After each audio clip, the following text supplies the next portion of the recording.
Ok, gracias Javier. No me había fijado en ese detalle. Gracias. Estaba dándoles la bienvenida a la clase, saludándolos a todos. Bueno, reitero mis saludos. Y veía que en el chat todavía estaban preguntando sobre la clase anterior, que era con la profesora Araceli Sotomayor. La profesora yo la conozco y aparte de conocerla, sé que es una de las mejores docentes del lenguaje de la PRE, así que tiene mucha suerte tenerla como profesora. Bien, vamos a empezar con nuestro tema. Literatura del siglo XIX y siglo XX. Ese es el tema que tenemos que ver hoy día. ¿Ok? La literatura del siglo XIX y siglo XX corresponde a la edad contemporánea. En el siglo XIX y sobre todo en el siglo XX hubo una gran cantidad de movimientos literarios, escuelas, generaciones literarias, o sea, una gran actividad. Pero si queremos ser, digamos, sintéticos y tratar de ver todo como un conjunto, tres son los momentos más importantes, tres movimientos podemos decir que son los más importantes. En el siglo XIX, en la primera mitad del siglo XIX, el romanticismo es el movimiento más importante. El romanticismo cunde por todo el mundo, bueno, de tradición occidental me refiero, ¿no? O sea, Europa, América, se ven inmersos en lo que es el romanticismo. Y después, a mediados del siglo XIX, empieza otra forma literaria, otro movimiento literario que también abarca muchísimo, que es el realismo literario. ¿Está bien? Entonces, entre el romanticismo en la primera parte del siglo XIX y el realismo en la segunda parte de ese siglo, del siglo decimonónico, se llevan pues lo más importante. Justamente se habla de que el siglo XIX, hablamos del siglo decimonónico, por eso hablamos del siglo XIX como el siglo decimonónico, es el siglo de la novela, porque entre los románticos y los realistas se escribieron gran cantidad de novelas. ¿Ya? En cambio, el siglo XX está más marcado por lo que es el conjunto de ismos de vanguardia. A este conjunto de ismos de vanguardia le decimos vanguardismo, ¿no? Pero el vanguardismo no es un movimiento, es un conjunto de movimientos y este conjunto se le llama vanguardismo. ¿Está bien? Por ejemplo, dentro de los ismos de vanguardia más destacados está el futurismo, el cubismo, el surrealismo, por ejemplo, no son de los más destacados. Hay muchos más, pero estos son de los más sonados. También el dadaísmo, ¿no? Entonces, eso es lo principal. El romanticismo en la primera parte del siglo XIX, el realismo de la mitad del siglo XIX hasta finales del siglo XIX, y en las primeras décadas del siglo XX, las corrientes de vanguardia, ¿no? El vanguardismo, que es un conjunto de ismos que tienen en conjunto, de todas tienen en común, perdón, ser experimentales, ¿no? Romper con el pasado. Muy bien. Quisiera saber si hasta este punto hay alguna pregunta. ¿Todo está bien? ¿Están entendiendo la clase? Sí, por favor. Porque a veces se entrecorta, puede fallar. No sé, sería bueno que me avisen si todo está bien. ¿Se entiende? Ahí tenemos nuestro menú de hoy día. Ver el romanticismo, de las características del romanticismo. También hablar de realismo, las características del realismo, y nos enfocamos en Fedor Mikhailovich Dostoyevsky y su novela Crimen y Castigo. Y luego veremos en la literatura del siglo XX las innovaciones técnicas que se dan, sobre todo en narrativa, ¿no? Les recuerdo que el examen de San Marcos de literatura va a tener un 50% de enfoque en las novelas La ciudad de los perros y El mundo Sancho y ajeno, ¿no? La ciudad de los perros de Mario Vargas Llosa y El mundo Sancho y ajeno de Ciro Alegría. Entonces, como vamos a enfocarnos en dos novelas, es bueno que desde esta clase ya tengamos un poco de nociones sobre lo que fueron las innovaciones técnicas del siglo XX en la narrativa, porque tanto Ciro Alegría y sobre todo Vargas Llosa son autores que van a adherirse a estas innovaciones en su creación literaria. Por eso es importante revisar desde ahora, ¿no? Un poco y, bueno, tenerlo en cuenta. Bien, no me han dicho nada, si está bien la transmisión, están escuchándome bien, porque yo me veo en la cámara y supongo que si me ven en la cámara, yo me veo, también me ven ustedes, pero mi voz, ¿qué tal? Gracias chicos, porque ha ocurrido en otras secciones que dicto, el viernes, el sábado, que entro y me dicen no se escucha nada, está entrecortado, quito mi imagen de la cámara y se escucha normal. Eso me ha pasado mucho, por eso les pregunto, ¿no? Bueno, entonces estamos bien. Qué suerte que estamos bien todo. Perfecto, sigamos avanzando entonces. A ver, bien, vamos con el romanticismo en primer término. Vamos a hacerlo un poquito más grande. Bien, el romanticismo, como pueden ver, es un movimiento que se origina en Alemania y también en el Reino Unido, es decir, en las Islas Británicas, sobre todo en Inglaterra. A fines del siglo XVIII, cuando Napoleón Bonaparte expande la cultura francesa con el imperio francés que él funda, ¿no? Muchos lugares de Europa empiezan a oponerse a Francia y a nivel, bueno, es a nivel político-militar, ¿no? Hay guerras contra Napoleón y todo. Pero a un nivel cultural, literario, aparecen grupos de intelectuales, literatos, que también se oponen a esta expansión francesa. Y ahí es donde surge, sobre todo en Alemania, con el movimiento denominado Sturm-Antrag, ¿está bien? Y en el Reino Unido con el grupo de poetas laquistas, el distrito de Lake. Laquista se le llama a un grupo de poetas que vivían en el distrito de los lagos. Ahí voy a escribirlo mejor en el chat para que me sigan. Si hablamos del distrito de Lake, los laquistas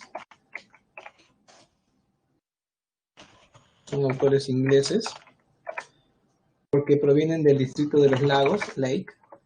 Eran unos poetas que reniegan de las formas neoclásicas, no siguen la racionalidad neoclásica y hacen una poesía basada en los sentimientos, las emociones, ¿ya?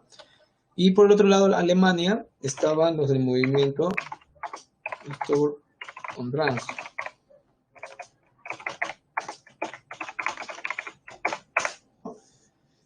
Sturm und Drang, traducido al castellano literalmente sería tormenta y pasión. Aunque una traducción más adecuada sería tormenta de pasiones. Tiene más sentido, ¿no? O sea, le da mucha importancia al impulso, a la confrontación, a la emoción, diferente a lo que predominaba durante el siglo XVIII, que era el neoclásico y la ilustración. La ilustración le daba mucha importancia a la racionalidad, ¿no es cierto? Le daba importancia a los clásicos, seguir las reglas, las normas de creación. En cambio, el Sturm und Drang era un movimiento que le da preponderancia a la inspiración, al apasionamiento, a la nacionalidad, ¿no? Haciéndole contra Napoleón que invadía Alemania, que atacaba Inglaterra. Entonces aparecen estos elementos a fines del siglo XVIII, como dicen en la PPT, y el Sturm und Drang y el laquismo de los ingleses va a dar pie al romanticismo.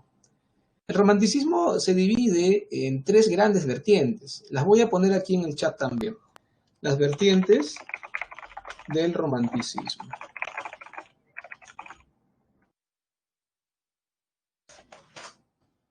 ¿Está bien? Una vertiente importante es en la vertiente sentimental o intimista. Otra vertiente clave es la vertiente historicista, la que busca en el pasado, en las tradiciones medievales, su tema literario. Y otra vertiente es la vertiente social. O sea, hay tres vertientes, ¿no? La social es la vertiente del romanticismo que busca la igualdad, la libertad de los pueblos, el ideal de una sociedad perfecta donde nadie sea discriminado, ¿no? O sea, los luchadores sociales son románticos sociales. El romanticismo historicista se enfoca mucho en idealizar el pasado medieval, hablar de las leyendas, las ruinas medievales. Acá en Perú, aquel que le interesa la corrida de toros, la danza de tijeras, le gusta estudiar la historia de los pueblos, idealiza el pasado, o sea, le gusta conservar las tradiciones, él es un romántico historicista, ¿no? Y ¿no? O sea, la gente no los comprende. Siempre un romántico es un incomprendido, por supuesto. Y el romanticismo más popular, el más marketeado, sería el romanticismo sentimental o intimista. Este romanticismo se enfoca en expresar los sentimientos, las emociones, ¿no? Ahí están los chicos que escuchan Radio Felicidad todo el día y son fanáticos de Laura y Lonchecito, ¿no? Ellos son los que están ahí. Ya, ellos son los románticos sentimentales o intimistas, pero no son los únicos tipos de románticos. Ya entendiste que hay otros tipos también. Eso es para que se te quite el prejuicio de que el romántico es solamente aquel que lee poesía de enamorados o sentimental, que le gusta suspirar. No, también es la gente que le gusta la tradición y también la gente que le gusta luchar por la sociedad. Esos también son románticos, aunque son, creo que, más incomprendidos todavía. Muy bien. Un autor importante de romanticismo sentimental Es Johann Wolfgang von Goethe. Claro que algunos le dicen Goethe, Goethe, Goethe, pero no es Goethe, es Goethe, el autor de las cuitas de Joven Werder, por ejemplo. Y esto es en Alemania. Y en España destaca mucho Gustavo Adolfo Bécquer con las rimas, ¿no? Sus poemas de amor. De amor.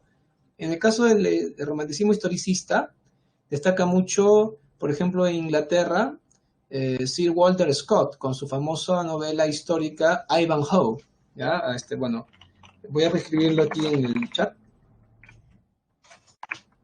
Ivanhoe, ¿no? Claro que parece que dijera Ivanhoe, ¿no? Pero Ivanhoe, de Walter Scott, ¿ok? Un gran novelista. Es una historia medieval, yo te recomiendo mucho leerla, es genial.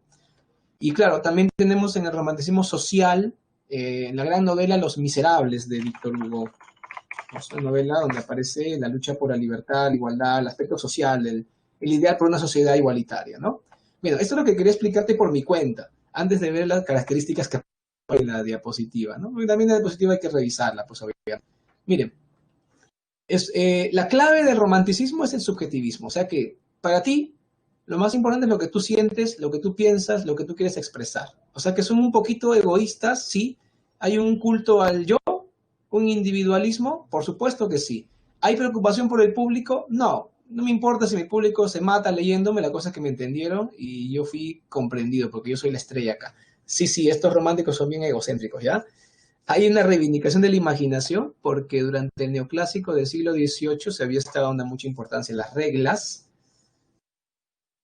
Hay libertad de vivir, hay libertad de crear y también está la idealización, cuando nosotros vemos algo como algo perfecto. Profe, eso no existe, por supuesto que no existe, por eso los románticos lo buscaban y como nunca lo encontraban, se refugiaban en el alcohol, las drogas o el suicidio, normalmente. También hay un interés por el pasado, y ya te mencioné que es una vertiente, el romanticismo historicista. Ves aquí también que surgió como respuesta al racionalismo dominante de la Ilustración del siglo XVIII, contra las reglas que imponía el neoclasicismo del siglo XVIII y XVII también. Muy bien, esto es lo que tenía que decir sobre el romanticismo, ya lo dije. No me vas a preguntar si soy un romántico o no, eso no vale preguntar al profesor, pero puedes preguntar cualquier otra cosa que tú quieras del tema del romanticismo. Así que espero tus preguntas ahora. Ni un minuto más te voy a dar. Aprovecha ahora y pregunta lo que quieras saber sobre los amigos románticos. ¿Listo? Ajá, ahí veo una participación. Bueno, será una, espero que una es ninguna, pues no hay primera sin segunda y tal vez con tres tenemos algo y si hay cuatro o cinco, entonces ya tengo con qué trabajar un ratito pequeño nomás. Ya saben, aquí quiero preguntas sobre el tema, no me estén preguntando cosas así que no van. Yo no voy a responder preguntas que no vayan con el tema. A ver, Andrea me pregunta sobre Lorca. ¿Te refieres a García Lorca, Federico García Lorca?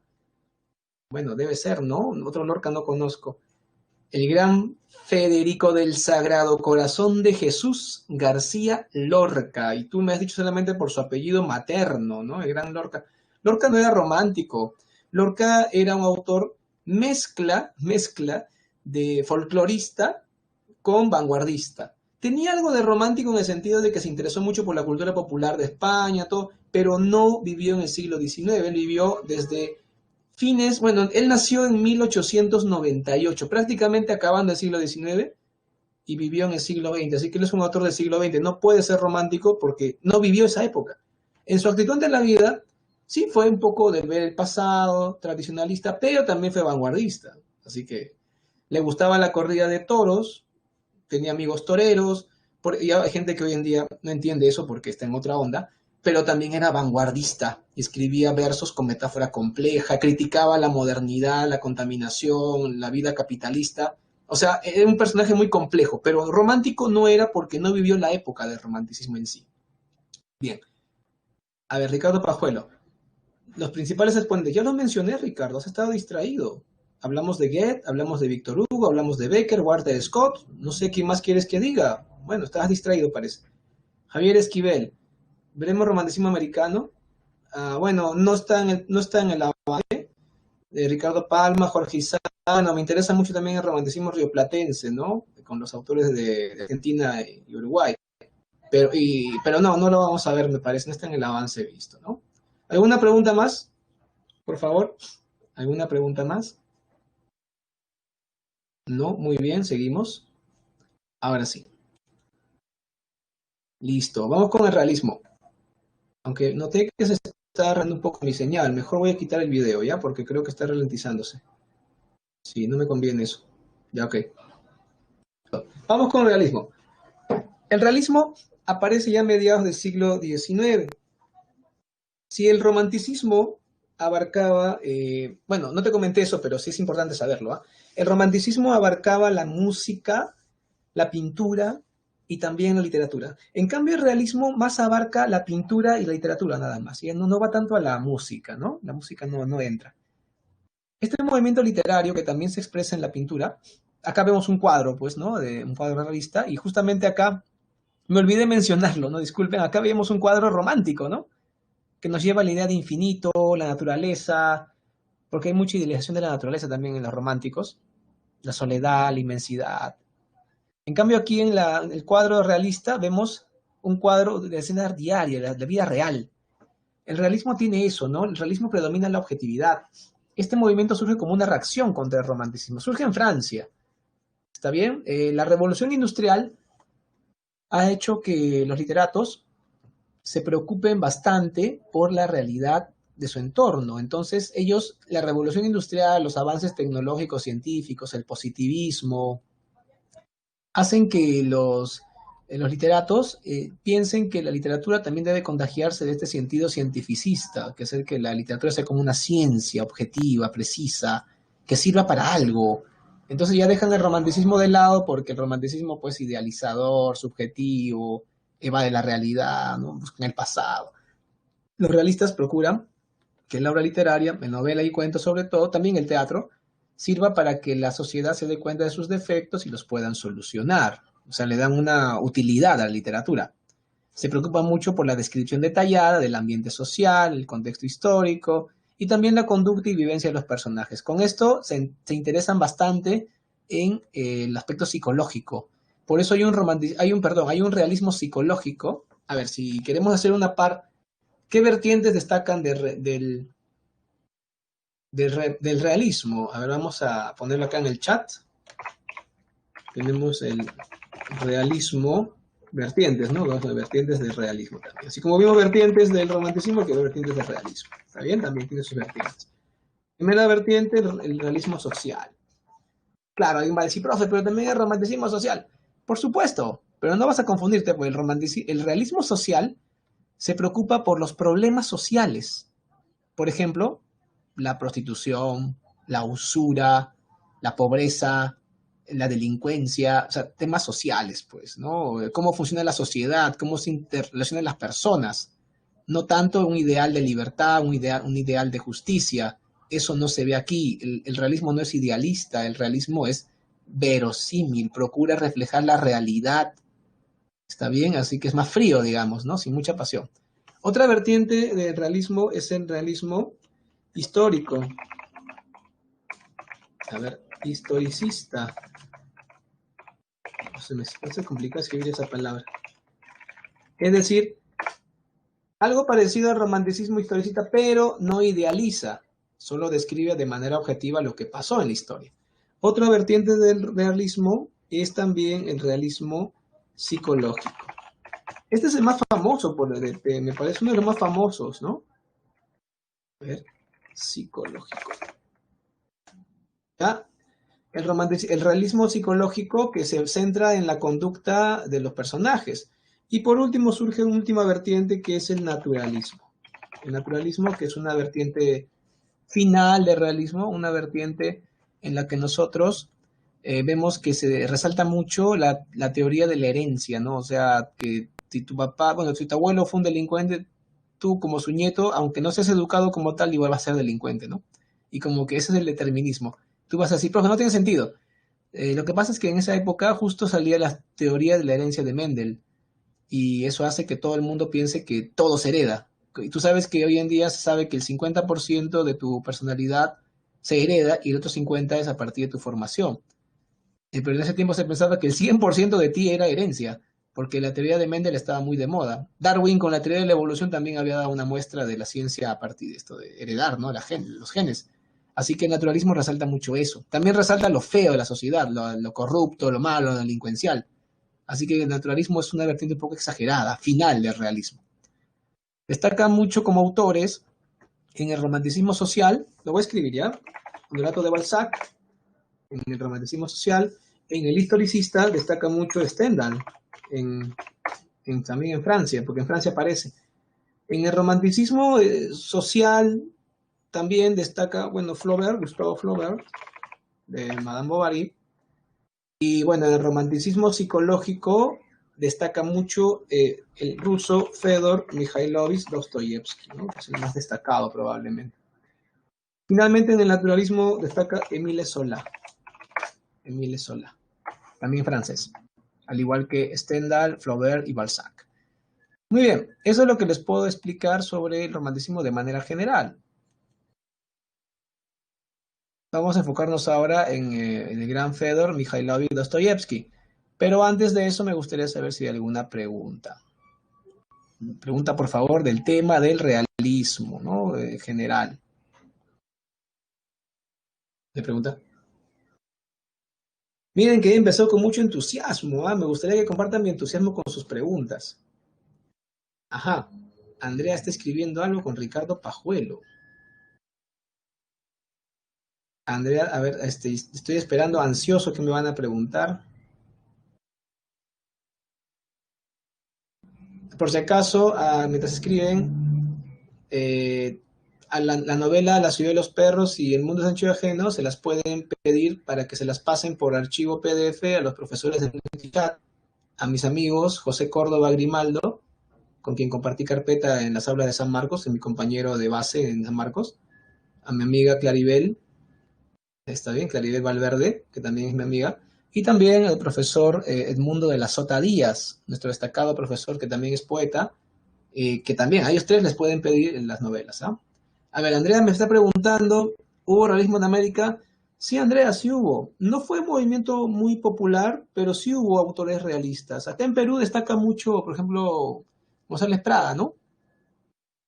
Guerrero Cántaro, Christian Anthony me dice, ¿cuál es la obra más importante de realismo? Bueno, Cristian, esa pregunta es un poco ambigua porque yo si dijera una sería la que me parece a mí.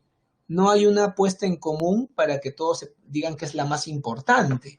Tu pregunta es muy complicada de responder. Si yo te dijera tal pregunta, tal novela, vas a encontrar gente que diga que es otra y otra que me apoye y al final sigues con la duda. Te puedo mencionar novelas muy importantes y entre ellas podrías tú personalmente verificar cuál te parece la mejor, ¿no? Por ejemplo, Madame Bovary de Gustavo Flaubert, o Guerra y Paz de Lev Tolstoy, o Los hermanos Kamarasov de Dostoyevsky, o la misma Crimen y Castigo de Dostoyevsky. Son novelas notorias, ¿verdad? Muy importantes, esas novelas.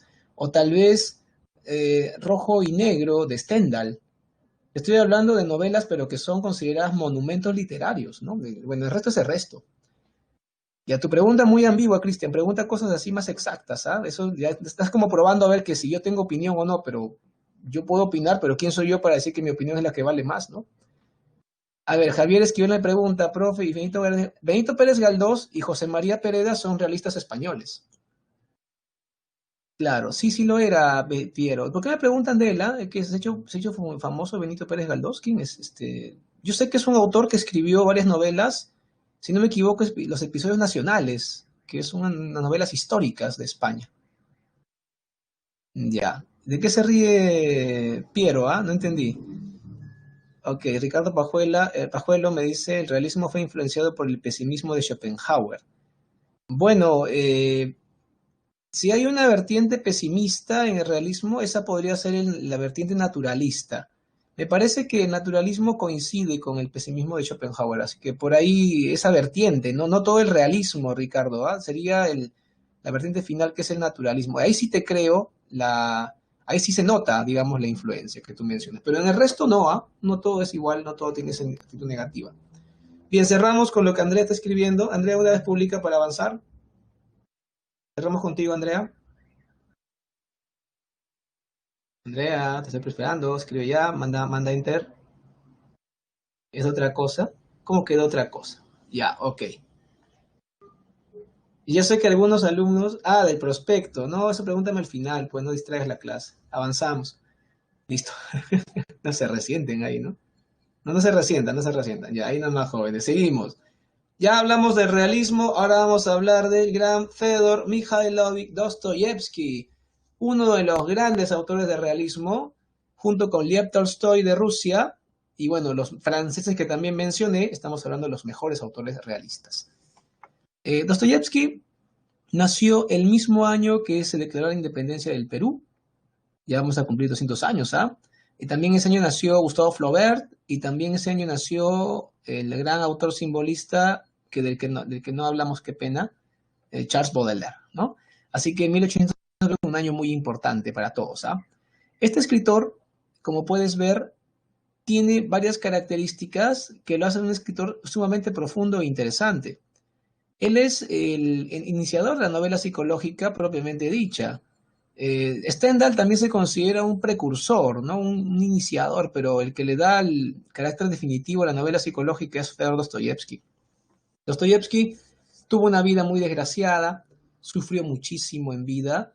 Imagínate que era epiléptico y tuvo 9 años de destierro de Rusia, estuvo en Siberia, con trabajos forzados, estuvo 5 años en el desierto de Gobi, en la frontera con China, como soldado raso. De niño su papá le pegaba, lo obligó a estudiar una carrera que no le gustaba, imagínate, todo eso lo hicieron.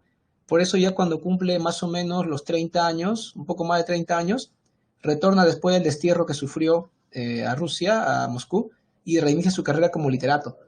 Era un hombre enfermo con tuberculosis y epilepsia y vivió hasta los 60 años a pesar de estos problemas. Yo pienso que vivir hasta los 60 con todas esas dificultades es todo un logro, ¿ah? Y en lo que le quedó de vida después de que vivió esta experiencia tan terrible del destierro, tan amarga, él empezó a escribir febrilmente y publicó varias novelas. Esto lo hizo famoso a nivel europeo y llegó a viajar poco antes de morir a Inglaterra, a Francia, a Alemania, a hacer una gira como escritor. Poco después falleció. Su última gran novela, Los hermanos Kamarásov, que él decía que era su mejor obra, aunque la crítica opina que Crimen y Castigo tiene esa calidad, siendo la penúltima obra que él publicó. Veamos sus características. Refleja el mundo interior de los personajes. Efectivamente, él, mediante los diálogos de sus personajes, refleja su mundo interior y construye personajes muy profundos, psicológicamente muy profundos. Preocupaciones morales y religiosas. Dostoyevsky era un hombre muy preocupado por el tema religioso.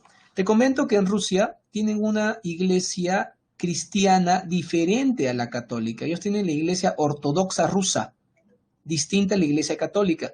Dostoyevsky opinaba que la iglesia ortodoxa rusa era la verdadera iglesia que guardaba el mensaje de Jesucristo, del apóstol San Pedro, y que la iglesia católica era corrupta y que toda Europa occidental era corrupta, por lo tanto. Así que él estaba en contra de las ideas filosóficas de la gente de ese lado de Europa. Por eso se opone a los antecedentes de Nietzsche. Nietzsche va a indicar después de Dostoyevsky que hay una teoría del superhombre, ¿no? El hombre superior, que los demás le deben obediencia. Pero claro, antes de que Nietzsche publique eso, que sirvió de base a la teoría del nazismo, Dostoyevsky estaba en contra de las ideas precursoras de este Nietzsche. Y por eso en Crimen y Castigo hace aparecer un hombre que se cree superior, pero que al final es como cualquier otro, ¿no? Esas son sus preocupaciones morales y religiosas de Dostoyevsky.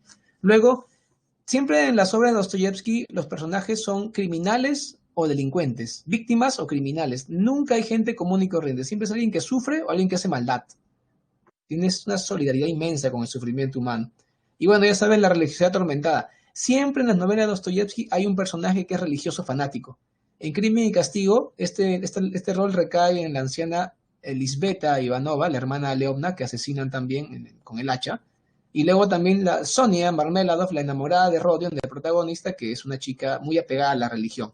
Pero no fanática como la viejita Lisbeta que mataron, pero sí una chica muy religiosa, ¿no? Llega a decirle a Rodion, para de sufrir, le llega a decir en una parte.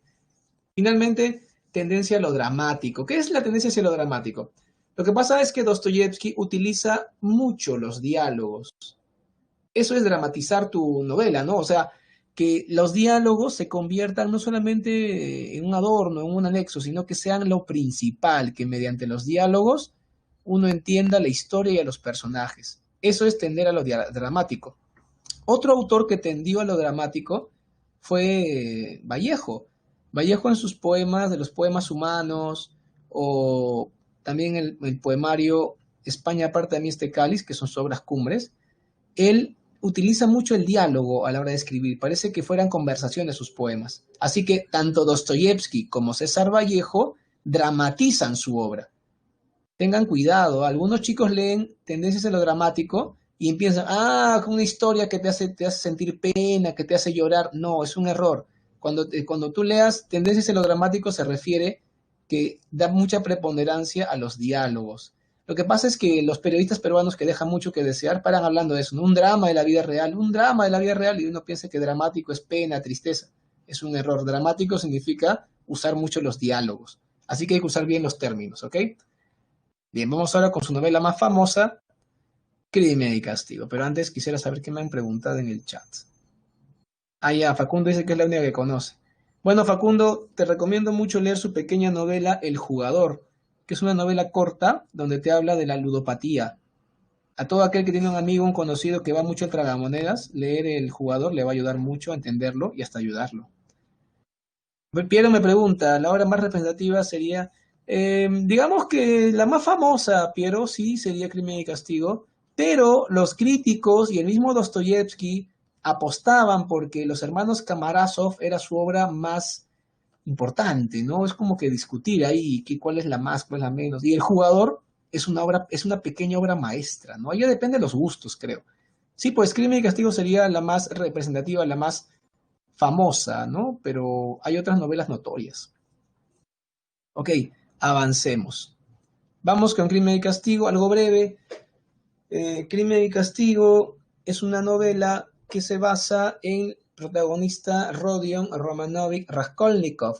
Está bien, él es el protagonista, un chico de 22 años que decide cometer un crimen. Bueno, y no lo comete en un estado de total cordura, él estaba un poquito alterado, psiquiátrico casi, porque tenía una situación desesperada, no tenía dinero, había tenido que dejar la universidad porque su madre está enferma en provincia, y su hermana, peor, le informa por carta que se va a casar con un malvado por ayudar a su familia. Entonces él se desespera, se vuelve loquito, va con un hacha, claro que no como en la imagen con que el hacha, pues ahí, el hacha la llevaba escondida dentro del saco. El hacha, era el hacha con que en la pensión donde él vivía cortaban la carne, cortaban el hueso para hacer la sopa. Entonces eso lo lleva y mata a la anciana, a Leonida Ivanova, una malvada usurera, que ya le había estafado antes a él, y bueno, estafaba a mucha gente, la mata, y también mata por error, por las circunstancias, a Lisbeta, la hermana que era una señora fanática religiosa. Producto del asesinato de las dos ancianas, él consigue un pequeño botín. Él pensaba encontrar un gran botín, ¿no? Un montón de dinero, pero nada, había un sencillo, unas joyas, nada más. Así que él tiene que conformarse con lo que consiguió y empiezan los remordimientos. Sobre todo por haber matado a Lisbeta, ¿no? A la hermana, que no tenía nada que ver en el asunto. Suda frío, tiene pesadillas, la pasa muy mal nuestro amigo Raskolnikov, hasta que conoce a Sonia Marmeladov, que es una chica inocente, prístina, inmaculada, libre de malicia, que se dedicaba a la prostitución. Pero bueno, no se dedicaba a esta actividad por vocación, sino por necesidad, ya que es una chica que tiene papá alcohólico, madrastra enferma de tuberculosis a punto de morir, y medio hermanitos chiquitos que viven en la miseria y la mugre, y bueno, su papá es alcohólico, es un desempleado, así que ella se esfuerza mucho por ese hogar. Rodion la conoce, se hacen enamorados y a ella le confiesa el crimen. A ella le dice, yo maté a las viejas, no sé qué hacer con mi vida, se siente arrepentido, ¿no? Lo que pasa es que él, antes de matar a la anciana, él calculaba, decía, yo soy un chico que ha estudiado en la universidad, yo soy un chico serio que mataría a la mujer por el bien de los demás, ya que es un mal elemento, que abusa de los pobres. ¿Qué te imaginas, no? Todo su rollo, que hace recordar, ¿no? A la idea que yo puedo hacer algo que está por encima de las leyes porque soy superior a los demás y no merezco el castigo porque lo haría por el bien de los demás. ¿No te suena conocido eso? O sea, puedo matar a alguien porque es por el bien de los demás. Y si lo mato yo, lo hago no por maldad, sino porque es por el bien de todos. Algo así pensó cierto político que ahora está en la cárcel, ¿no? Podemos matar gente sin juicio, sin nada, sin respetar el derecho humano, porque tenemos que salvar el Perú de cierto problema. Y ahora está en prisión, por cierto, por crímenes de lesa humanidad. Ustedes ya saben a qué me refiero. Entonces, esta es una prueba de que si nosotros nos creemos superiores al resto y nos podemos sobre la moral, la ética y las leyes que gobiernan a los demás, no nos va a ir bien. Esta es una actitud negativa. Y este chico también, porque él pensó diciendo, como yo soy inteligente, soy culto, yo voy a hacer esto por el bien de la humanidad, matar a esta malvada vieja y con su plata ayudar a los pobres. Y al final tenía remordimientos con cualquiera, sobre todo porque mató a la hermana que era inocente. Y al final, bueno, el chico se entrega porque Sonia le aconseja que lo haga. Le hacen un juicio y a pesar de haber matado a dos mujeres, a pesar de esa tremenda, ¿no? De haber matado a dos mujeres con un hacha, imagínate, solamente lo condenan a 8 años de prisión. Y ahora, ¿por qué digo solo? Porque tranquilamente lo pudieron haber condenado a cadena perpetua. Lo que pasa es que hubo muchos atenuantes, ¿no? Bueno, los chicos estudian a Derecho. Les comento que yo soy bachiller en Derecho también, aparte de magíster en Literatura, así que sí sé Derecho un poco. Y en este caso hubo atenuantes en el juicio. El atenuante uno fue que él se entregó a la policía, nunca le encontraron pruebas. El atenuante 2, le detectaron con una pericia psiquiátrica que él estaba alterado cuando lo hizo. Atenuante 3, se probó que la puerta estuvo abierta todo el tiempo, o sea que él no había asesinado premeditadamente, sino que en un estado de locura temporal, todo eso probaba. Y quinto, no había gastado nada de lo que robó. Bueno, cuarto, perdón, no había gastado nada de lo que robó, por lo tanto, él no había cometido el crimen de una manera totalmente calculada. Esto lo hizo que lo condenen a 8 años de trabajos forzados en Siberia. Nada más, algo breve, leve para matar a dos mujeres con un hacha. ¿Listo? En esta parte final de la novela encontramos que su enamorada, Sonia, su hermana, Dunia, la hermana de Rodion, me refiero, y Razumikin, que es el mejor amigo de Rodion y ahora enamorado de Dunia, la hermana, los tres van a verlo a Siberia una vez al mes. Él está ahí, va a estar condenado a 8 años en Siberia en trabajos forzados. Quiere decir que tiene que trabajar la carretera, trabajos en la intemperie por 8 años, en un lugar tan terrible que es como, bueno, si conoces Ticlio, a ver si, no sé si conocerán Ticlio, de verdad. ¿Qué está pasando? Eh, a ver, voy a hacer mi encuesta, así de puro curioso, ¿ah? Hice mi encuesta. ¿Conoces Ticlio? ¿Sí o no? ¿Has pasado por Ticlio? ¿Sí o no? Para que entiendas lo que va a sufrir nuestro amigo Rodion. Si has pasado por Ticlio, nada más. Si no, no sabes ni siquiera que estoy hablando, pones no. Veo que está parejo, ¿ah? Que mitad van. Sí, entonces la mitad del salón sabe, la otra mitad no. Bueno, entonces averigua si no sabes. Ok. Ticlio, más de 4.500 metros, un frío atroz, normalmente nieva ahí, está en la nevada. Ya, imagínate que te mando ahí por 8 años a arreglar la carretera. Y no vives en Tarma, en La Broya, vives en Ticlio mismo, ¿ah? Ah, ya creo que entiendes lo que va a sufrir, muy bien. Mensual van a visitarlo su hermana, su enamorada, su amigo. Pero cuando pasa un año de la condena, faltan 7, llega Sonia con sus maletas y le dice que se va a quedar a vivir ahí con él en la prisión. O sea, obviamente no va a estar en la celda, pues, pero sí va a estar en la enfermería, en la cocina, apoyando. Y dice, cuando termine tu condena, tú podrás salir y nos casaremos. O sea, esta chica decide pasar 7 años de su vida esperando a su prometido para poder estar con él. Por eso la novela nos dice que nos interpretamos, ¿no? Que el amor cristiano de Sonia, que es una chica muy cristiana, ella escuchaba a la viejita Lisbeta Ivanova, la hermana que mataron por error, porque en las calles ella leía la Biblia a las prostitutas que estaban en las esquinas. Y ahí la chica la conoció a la que mataron. Entonces, ella es una chica religiosa también. Y ella le dice, yo te quiero tanto, Rodion, a pesar de tu delito.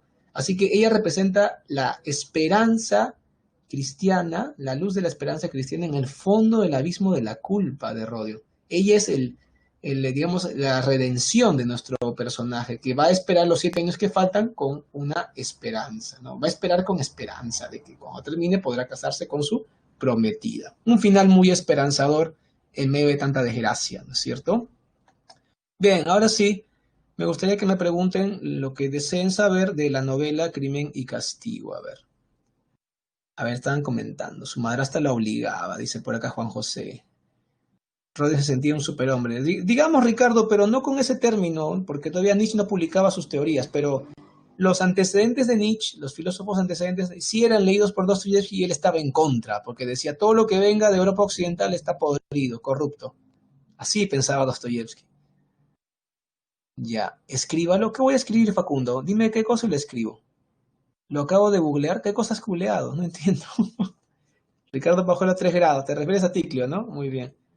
Javier recibió paga. ¿Cómo que paga? Fue condenado, así que no, que no entendí. Ah, ¿cómo se llamaba la anciana y la prometida? Ya, a esa pregunta sí puedo responder. A ver, se llamaba la anciana. Bueno, depende de la edición, ¿no? Depende de la edición, porque hay traducciones medio raras. La anciana se llamaba León Ivanova, aunque he leído traducciones que dicen Alevina, ¿no? Me da risa. Es que es ruso, pues jóvenes. Aleovna o Alevina, ¿no? No sé, la Levin, de la Levin, qué extraño, ¿no? La enamorada de Rodion, su enamorada es Sonia, pues Sonia Marmelado. Enamorada, Sonia Marmelado. El personaje protagónico es Rodion, su nombre completo, ¿no? Romanovich Raskolnikov. Su nombre completo de Rodion Romanovich Raskolnikov. Bien, ¿alguna pregunta más, jóvenes? Estamos ya para empezar la etapa final de la clase. Rapidito, ¿sí? ¿Alguna pregunta más? ¿No? Ahí quedan las preguntas. Javier Quito me pregunta, ¿recibió paga? No, no entendía, no entendí la pregunta. Ah, que querían googlear lo que era Ticlio. Ah, ok. Ticlio está pues yendo en dirección hacia La Oroya. Pasas por ahí cuando viajas a Huancayo, a Tarma, o a la selva, ¿no? A la Merced, Oxapampa, Posuso. Cuando te vas para esos lados, ¿no? Pasas por... también a Huánuco. Para ir a Huánuco también pasas por Ticlio. La carretera central, pues, justamente. Nada, entonces, bueno, no hay más preguntas. Bueno, avanzamos entonces.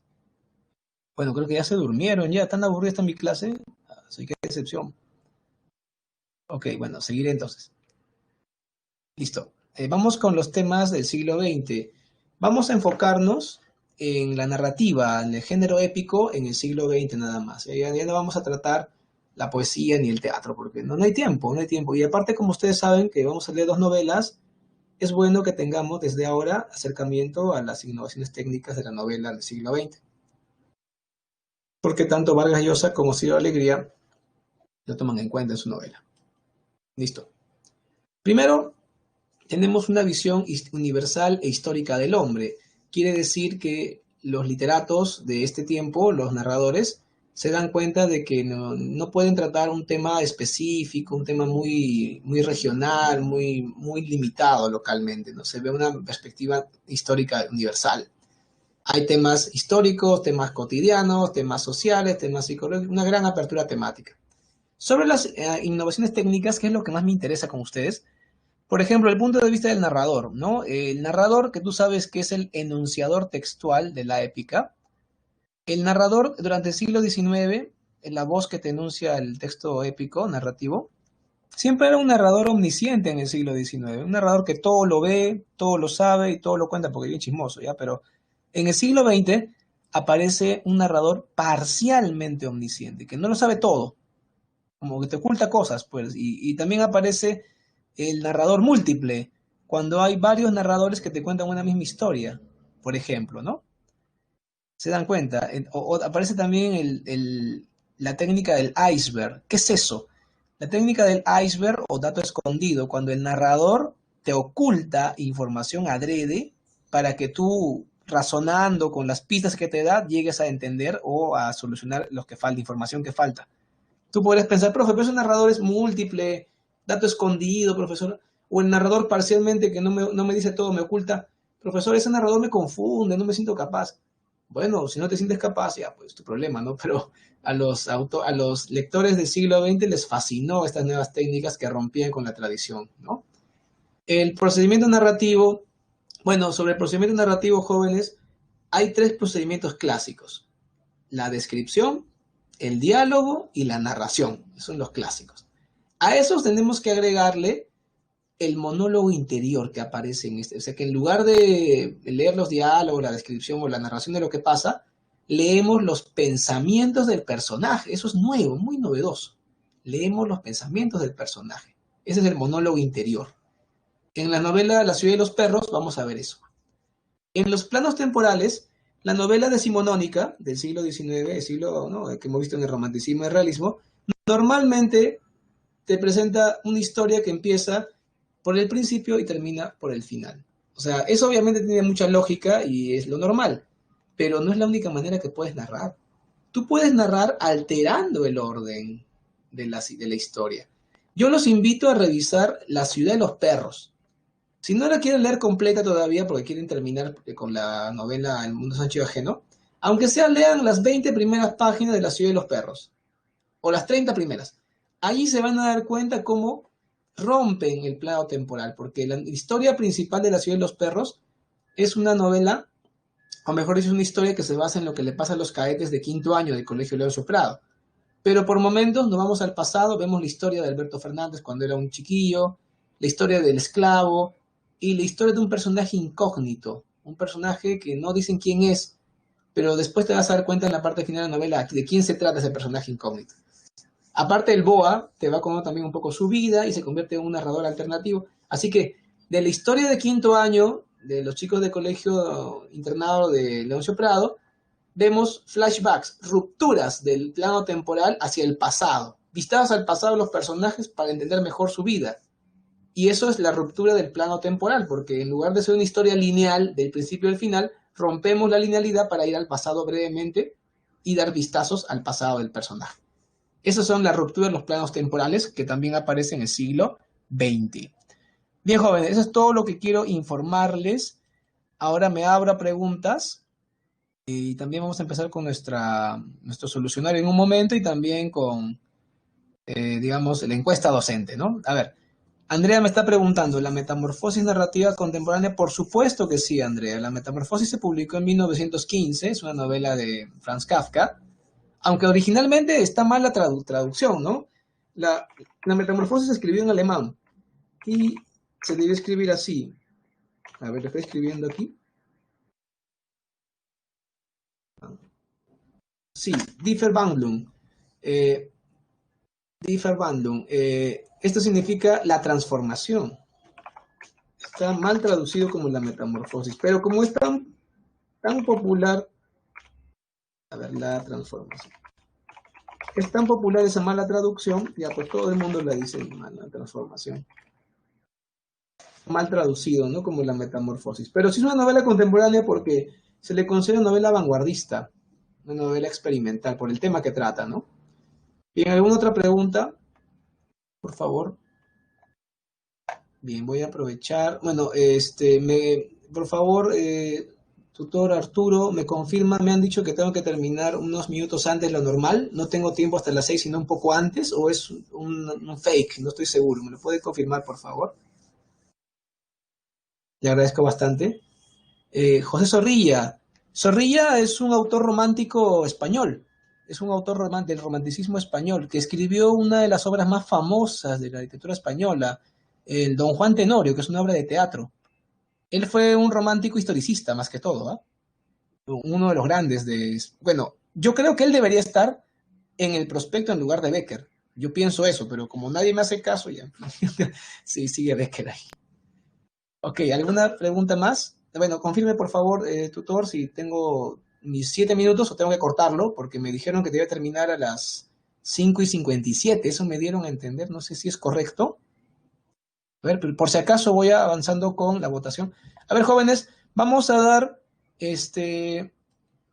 encuesta, a ver, una encuestita.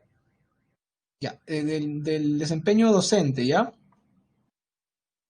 Publicar, dice acá. Ya, bueno, publico. Ya está.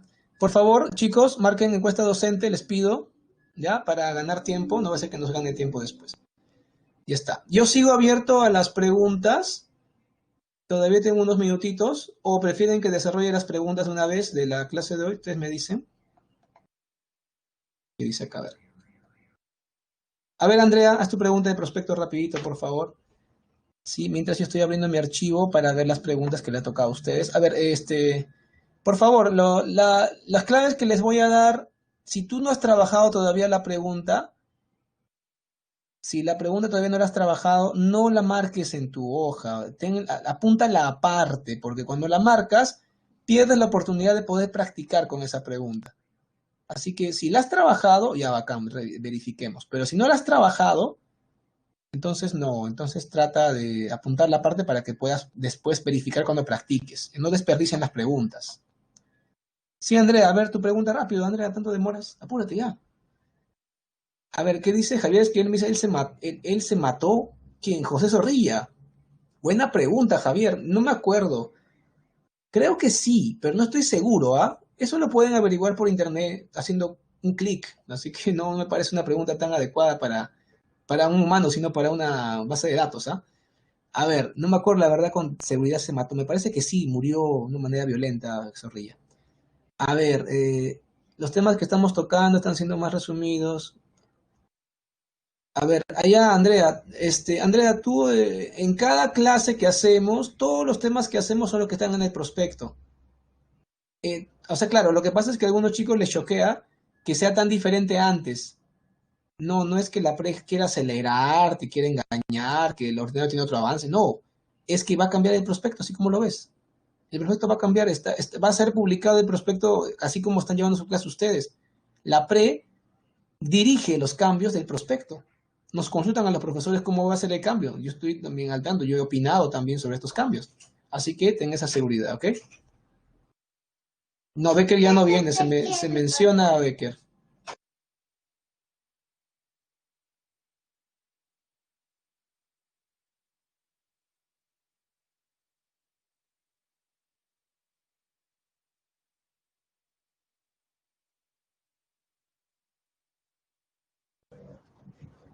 Bien, Fernando Canaza me está preguntando si vamos a hacer literatura de Perú.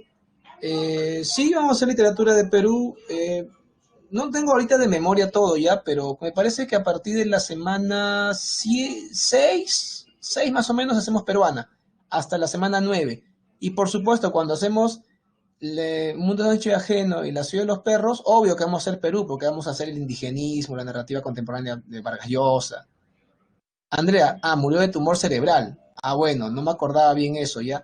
No me estén preguntando cosas así de datito, eso es de academia, estamos en la pre, ¿ah? Aquí en la pre no estamos con el profesor que es computador y que con un dato cree que es el mejor. Acá estamos con profesores que tienen maestría, doctorados, ¿no? Por favor.